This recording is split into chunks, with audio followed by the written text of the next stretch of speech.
বাংলাদেশে গণতন্ত্র শেখানোর জন্য আমার মনে হয় দেশনেত্রী বেগম খালেদা জিয়ার চেয়ে বড় আর কেউ নেই, কখনো ছিল না। দেশনেত্রী বেগম খালেদা জিয়ার যে ইতিহাস, সেই ইতিহাস যখন আমার মনে পড়ে আমি অবাক হয়ে যাই। কোকো ও শিয়া বাটারের ইউনিক কম্বিনেশনে তৈরি Natura expert care body lotion স্কিনের ড্যামেজ হিল করে, ত্বক রাখে সফট ও ময়েশ্চারাইজ। লুকিয়ে আর কতদিন, বাই বাই ড্যামেজ স্কিন। আমি আরেকটি ঘটনার কথা বলি। তখন তিনি আমাকে পরিকল্পনা মন্ত্রণালয়ের দায়িত্ব দিয়েছিলেন। আপনারা শুনলে অবাক হয়ে যাবেন। আমি জানি না বিশ্বে সরকার কিভাবে চলে। বাংলাদেশের সরকারে বেগম খালেদা জিয়া আমাকে জড়িত করার কারণে কিছুটা অভিজ্ঞতা আমার হয়েছে। তিনবার তিনি আমাকে এই দায়িত্ব দিয়েছিলেন। আমি গর্বের সঙ্গে বলতে চাই, সেই 3টি টার্মের একটি দিন এমন কোনো দিন কেউ বলতে পারবে না তিনি আমাকে নির্দেশ দিয়েছেন যে তুমি এই কাজটি করো। সম্পূর্ণ স্বাধীনতা। আপনারা গণতন্ত্রের কথা বলেন। বাংলাদেশে গণতন্ত্র শেখানোর জন্য আমার মনে হয় দেশনেত্রী বেগম খালেদা জিয়ার চেয়ে বড় আর কেউ নেই, কখনো ছিল না। একদিন হঠাৎ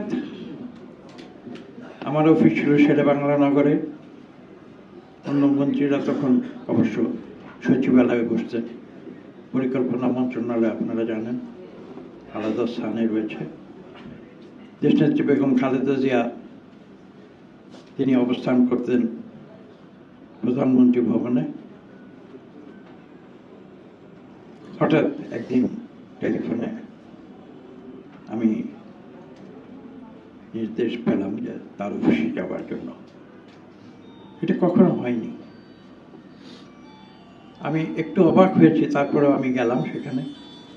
যাবার পরে আপনারা শুনলে অবাক হয়ে যাবে। সেখানে যাবার পরে তার কক্ষে ঢুকলাম। সৌজন্য বিনিময়ের পরে তিনি হঠাৎ করে আমাকে একটি কথা বললেন।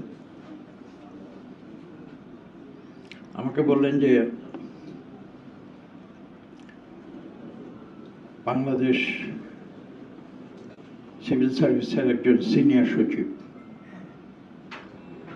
আমি নামটা বলছি না, নাম বললে আপনারা চিনবেন, তিনি একসময় শহীদ প্রেসিডেন্ট জিয়া রহমানের সময় কাজ করেন এবং পরবর্তীকালে তিনি কিছু ভূমিকা রেখেছিলেন। সেসব কারণে হয়তো হতে পারে আমাকে তিনি অত্যন্ত নরম গলায় বললেন যে আমার একজন সচিব, তাকে কোনো মন্ত্রী নিতে চাচ্ছে না। আপনার মন্ত্রণালয়ে যদি তাকে পাঠায় আপনার কি কোনো আপত্তি আছে? আমি তো শুনে মাথায় হাত দিয়ে বসলাম, অবাক হয়ে গেল। আমার মন্ত্রণালয়ে আপনি প্রধানমন্ত্রী, আপনি একজন সচিব দেবেন, এটা আমাকে ডেকে জিজ্ঞেস করার কোনো প্রয়োজন আছে?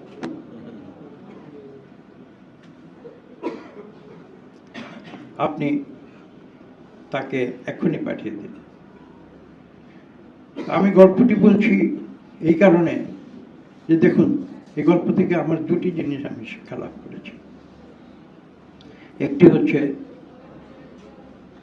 তিনি তো ছিলেন দেশের নেতা, দেশের প্রধানমন্ত্রী। আমি তার মন্ত্রিসভার একজন সদস্য।